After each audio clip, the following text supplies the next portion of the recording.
Now to the latest on the concert terror attack. As the memorial grows in Manchester, investigators are now focusing on those close to the suicide bomber.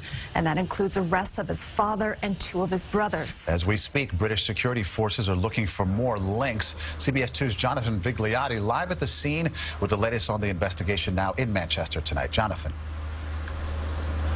Maurice and Christine, we're standing in front of one of several apartments that was raided today as this investigation continues.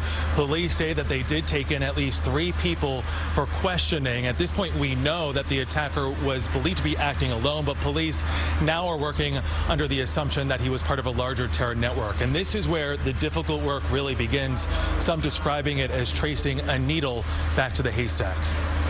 British soldiers are taking up guard positions in London and other locations so police can divert more officers to the bombing investigation.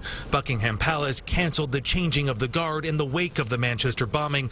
The palace guards will be part of the security increase across the country. The level of activity in this investigation is intense. There was a police raid around the home of the suspected suicide bomber, Salman Abedi. The area around his home is thought to be a recruiting ground for ISIS, with a dozen or so of its young people going off to fight in Syria. 5 arrests have been made so far as detectives continue their probe into the network linked to the Manchester bomber. Authorities are trying to figure out whether Abedi had help carrying out the attack. A British tabloid published his photo this morning.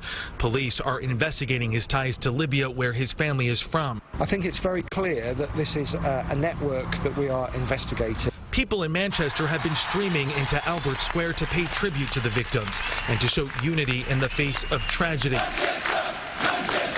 And also to send a message to terrorists. Choose love, Manchester. But many residents who stop by are still struggling to contain their emotions. It's just absolutely tragic. It's kind of really hitting home today more than ever. Local officials have now identified all 22 people who died. This mother's desperate pleas for information ended with the tragic news her 15-year-old daughter Olivia was dead.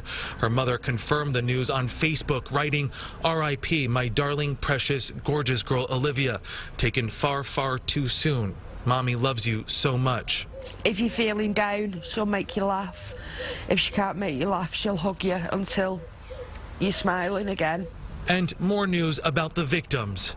Very sadly, I can confirm that one of the victims is a serving police officer.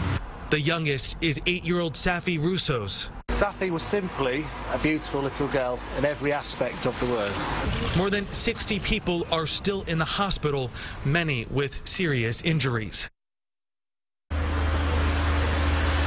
And we did speak with doctors. Many of those injured were young children's doctors telling us the most difficult part of their work was simply not knowing their names. At this point, they're not going into much more detail about the conditions of those that remain in the hospital. Maurice and Christine.